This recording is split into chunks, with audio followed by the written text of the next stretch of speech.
Are you one of the many people who wants to build their own PC but has no idea where to begin?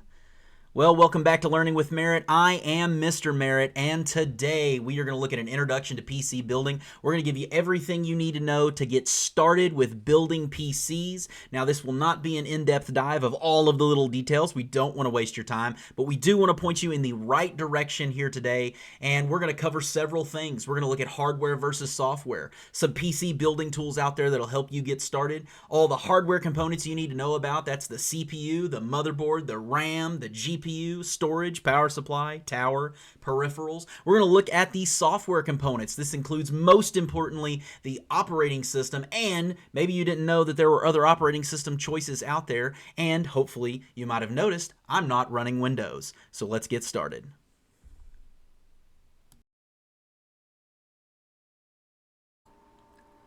There are several different tools that you can use to build your PC. One of them is at microcenter.com. Micro Center is a great place if you want to go inside to actually look at a computer in a real store. There are other stores like Best Buy, but they're not really built to be like Micro Center is. It's very focused on building PCs.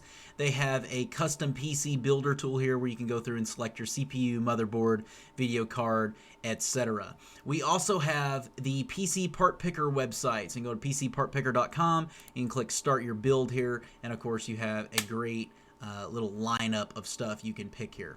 Now, the one we're going to use today is from newegg.com. It's a great little website. There's a little dark mode over here if you'd like to turn that on. And then we're going to click on PC Builder. And that's going to take us to this page where there is a bunch of different components. I think this one is the best one for beginners, so this is where we're going to start. We're going to focus on the CPU to begin with. This is perhaps the most important piece that you're going to pick. Of course, we see our little lineup of things that we need over here. The CPU, there are two manufacturers of CPUs. You have AMD up here, you have Intel down here. The things we're going to focus on when we are trying to buy a CPU is the number of cores, the number of threads, the clock, and whether or not it is AMD or Intel. So I'm going to click on this one right here, and we're going to come down here, and what we'll see is we have number of cores, we have number of threads, and then we have our operating frequency. The basic way of thinking about this is imagine you're trying to do 20 math problems by yourself. It's going to take you a while, but if you had 8 of you doing those 20 math problems, suddenly it's not going to take as long. And then let's say that each of you could do 2 math problems at a time, so now you have a whole bunch of math problems getting done very, very quickly. So this is the concept of cores and threads. Each core can be broken down into threads, and that's how many threads that you have to get some sort of task done. And then the frequency is the overall speed that you're going to be messing with here. Pretty much all of them are in gigahertz these days, so you really don't have to worry about what the unit is. You just need to look at this number. How fast is that number? How big is that number? I'm going to go ahead and pick this one right here. Now, it is important to remember that whatever CPU type you pick is going to affect what motherboard you pick.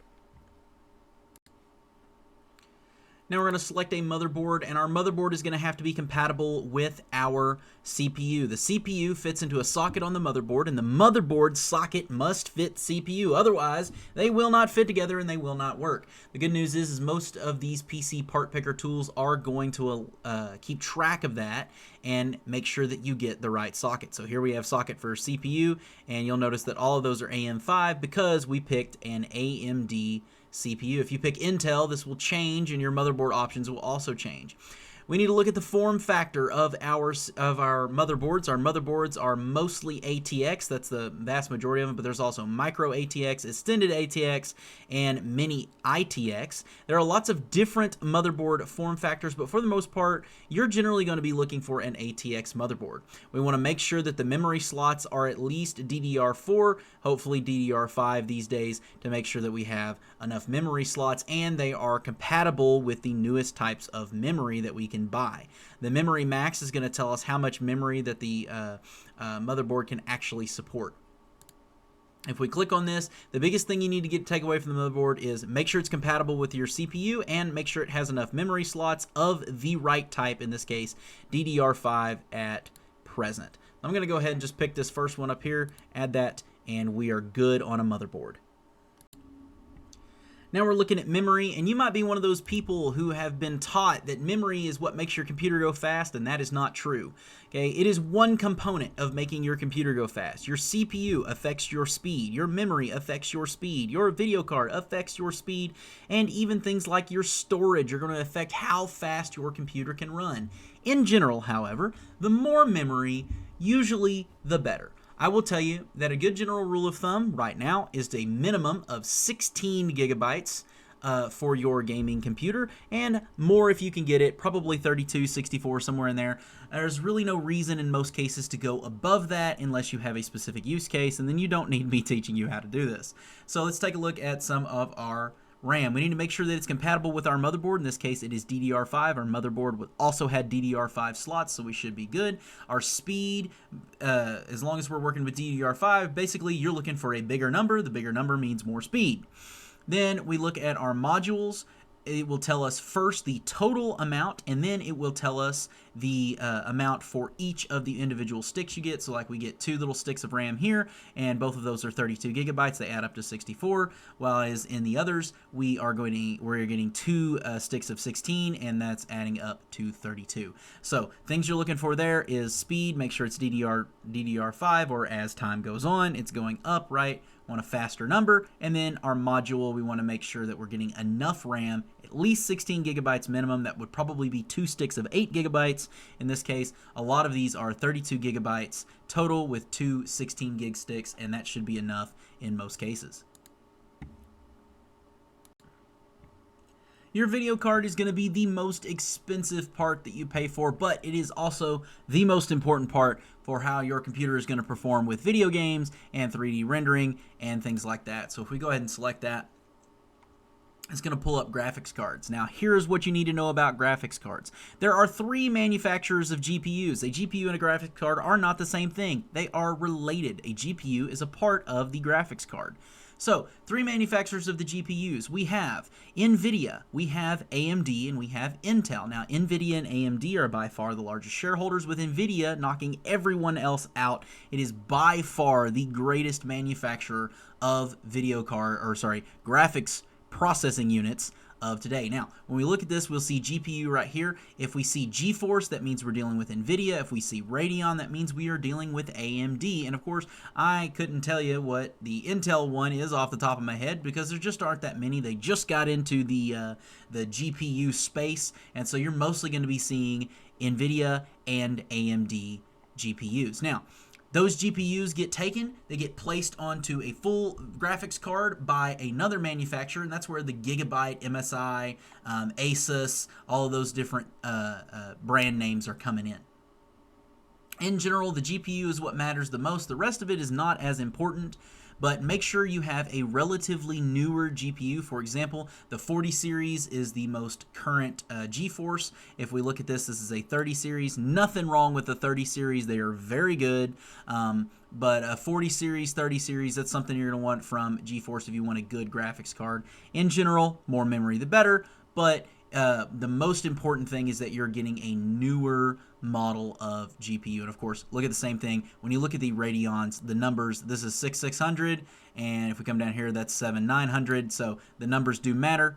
Pay attention to those numbers. I'm going to go ahead and pick one of these up here. I'm actually running a 3070. I'll pick this 3060 here to go with our system. Next, we're going to take a hard look at storage. So we click storage here. There are 2 different types of storage, and it's important you understand the difference. SSD are solid state drives. This means there are no moving parts, and they are the best for your operating system and some games that require an SSD. So your operating system probably needs to go on an SSD. But your hard drive, if we want a hard disk drive, this does have moving parts, and it's going to be less expensive than an SSD, but typically we're going to get a lot more storage out of a hard disk drive than we could with an SSD. So, good general rule of thumb, use your SSD for your operating system and in any video games that require an SSD, with a minimum of 1 terabyte for that SSD, and then our hard drive we use for all of our other storage needs that do not require a very, very fast response time so that we can get as much storage as we need. Let's start by picking an SSD. So we click on this. We're going to want to look at, with an SSD, a couple of things. First of all, we need to make sure that that form factor is an M2. It's a vast majority of what we are looking for these days. We look at the read and write speeds. Basically, larger number, the better. Mbps stands for megabits per second, and of course, we want more megabits per second to have good read and write speeds. The capacity, I would go with only a minimum of 1 terabyte. If you can afford higher than that, then go for it, man. But I will tell you, a minimum of 1 terabyte is going to get you there with what you want, especially if you have to install any games on that SSD. And of course, we need the room for the operating system. I'm going to go ahead and select that 1 terabyte Samsung there. As that, we're going to add additional because we're going to go look at a hard drive. I'm going to click on a hard drive. I want as much storage as I can get from a hard drive, and when we're buying a hard drive, we're looking at capacity, and that's going to be how much space, how many things can I store on that hard drive. We're going to look at revolutions per minute, which is the RPM. In general, the higher the RPM, the faster. However, one thing to note is a faster RPM typically means that it will tend to wear out faster because of all of that movement that it's having to do. The form factors are 3.5 and 2.5. The truth is, it really doesn't matter as long as you pay attention to what you're doing and how that's going to connect in your system. Most of them are going to be 3.5, and so since that's a standard and 2.5 is also a standard, you're probably not going to go wrong, but 3.5 is going to be easier to get more storage. So I'm going to go ahead and select this one up here. So now I have an SSD for my operating system and an HDD for all of my extra stuff that I want to store, and it's a little bit cheaper. Now it's time to get a cooler. Let's look at a cooler. So our CPU is going to create a lot of heat, and there are 2 different types of coolers that we can choose from. We got water coolers and we've got fan and heat sink, and the truth is that water coolers are technically better, but they're not going to be as useful for every use case because most times they're going to be more expensive. Fan and heat sink is typically not as efficient as a water cooler kit, but these days they're very, very good fan and heat sink models that you can use out there. Let's look at a water cooler kit real quick. Effectively, what a water cooler kit is, when we hover over this, there's the piece that goes directly on the CPU, and that piece is connected to 2 tubes that go up to a radiator. And effectively, what you have is you have some form of coolant. It's not actually water. You have a form of coolant that passes through that, and what happens is it radiates that heat through the radiator, as opposed to using like a heat sink.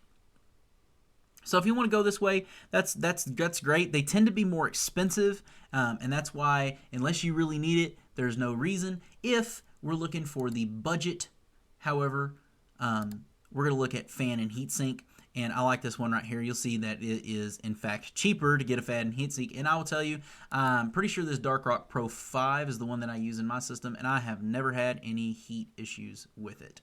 What you're looking for in a fan and heat sink is you're going to want to know the dimensions, first of all, to make sure it'll fit in your case whenever you get your case. You want to make sure that it is compatible with the socket that you have, and they have a list of sockets here. For your motherboard, it needs to be compatible with the motherboard, and then you want to know how much airflow you're going to get from that, because more airflow tends to be better because that's going to cool down the system a little bit better. I'm going to go ahead and pick up a heat sink fan here for my cooling system. Alrighty, power supply time. So now that we have all of our other components, we know what we are going to need to know in order to pick a power supply. So I'm going to click on power supply here, and it's going to open this up for us. If you look over here on our PC builder, what you'll see is it says 500 watts. Now that is how much power that it is estimating that we'll be using from this device. And so we want to make sure that our power supply is greater than that number. So going way greater than that number, doubling it, for example, with this 1,000 watt power supply is probably overkill unless you plan on doing a bunch of upgrading to your system. So you really just need to make sure that you are above that number, and probably by a fair little bit, but you don't want to be overkill, totally doubling it with 1,000 watts, right? So this 750 watt power supply would probably be more than enough to cover what we need here, and we'd be doing just fine with that. You do want to make sure that it is compatible with ATX here, and we've got different things, different little pieces here that you're looking at, but make sure that it is compatible. And then of course we have this energy efficient certification. There is silver, gold, and platinum. I think there's also bronze, but so bronze, silver, gold, and platinum.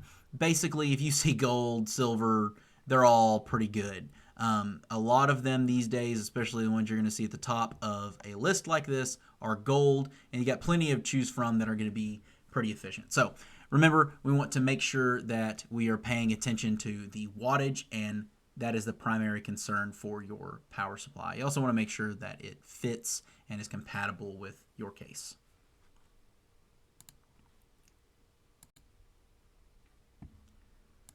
All right, now that we are selecting our case, now we leave the case for last because it is more important that we get the other components and then pick a case than it is that we pick a case. Now, there are two sort of things that you want to look at whenever you're dealing with a case. You want to make sure that your stuff will fit, and then that the case looks like you want it to look. Now, there are different types of cases, and you click here, you can look at type. We've got mid towers, there are full towers, extended, and mini and micro, right? So in general, the ATX will fit in a mid tower or a full tower, and if you're using a ATX motherboard, then that's probably what you're going to want to look for. It is important that you actually check. So if you click on a few of these, that you actually check their dimensions. For example, over here we have max GPU length. It is important that you check your GPU length, because if you don't, you may end up with a GPU that will not fit in the case, and then you are out all of the money that you spent on that case, or hopefully not that GPU. So when we pick a case, we are looking for, does my stuff fit? That's pretty much what we're looking for a case. And then is, does it look pretty like I want it to? I'm going to go ahead and just pick this one up here just to add it to my list of things. If you plan on being able to interact with your computer, you're going to need some accessories, also known as peripherals. And the main peripherals that we are going to need is a monitor, we're going to need a keyboard, and we're going to need a mouse. And hopefully this is simple enough for you. I'm going to talk about monitors real quick. Primary thing you want to make sure with the monitor is you want to make sure that the resolution is good. It needs to at least be 1920 by 1080, and you want to make sure that it has a decent refresh rate. Now, what I will tell you is my personal opinion is that you cannot tell the difference after 60 hertz. However, other people will disagree with that. So you want to make sure it has the right refresh rate for you, and of course the resolution that you want, and then the screen size that you want. Primarily, my concern would be the resolution and refresh rate, but there are some other factors you may want to look at there. I'm just going to select one. Now, after that, we need to add another thing. We need a keyboard. The primary deal with a keyboard is to make sure that you like it. That's really what it is. A lot of these keyboards, especially mechanical keyboards, can be expensive. You want to make sure that you like that keyboard and make sure that those switches and everything feel good. It does all the right RGB stuff for you. I'm just going to pick the first one, and we're going to look at the last little item that we need. We need a mouse. Now we're going to look at gaming mice. Now gaming mice tend to have extra buttons on them and look fancier, and they're all crazy looking and everything like that. Really, again, this is mostly just what feels good to you. What do you like? Big thing on mice is DPI, and that's like dots per inch. Basically, that's the sensitivity of the mouse, and the higher the sensitivity, the higher that number.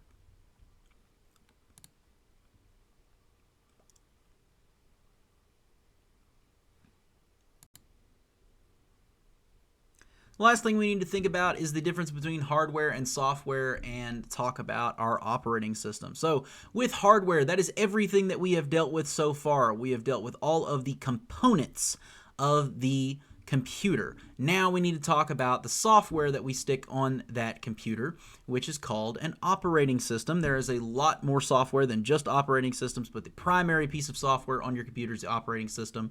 Of course, here we have Windows that you can purchase and put on there. You don't actually have to purchase Windows. You can install it for free, but you won't be able to use it, and they're going to constantly bug you about registering it.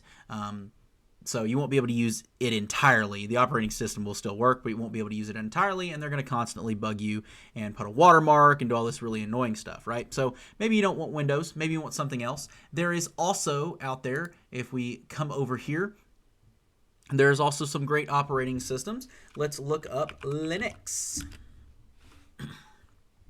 So Linux, technically GNU Linux or GNU Linux, is a package system for a full operating system. And my favorite one for beginners, because Linux is made into distributions, my favorite one for beginners is Linux Mint. So if you're coming from Windows and you've never used anything else, Linux Mint is a great transition distribution for you from Linux. Of course, there is also Mac OS. You may have heard of Mac OS, but you're not going to get Mac on a computer that you built. You're going to have to buy an Apple computer pre-built for you to get Mac OS. There is also one more, although I wouldn't recommend it to beginners. It's called FreeBSD. Believe it or not, Mac is actually based on a piece of FreeBSD, and FreeBSD and Linux and Mac all go back to an operating system called Unix. So there's some interesting history there, but I definitely recommend if you're looking for Linux and you want to start getting into Linux,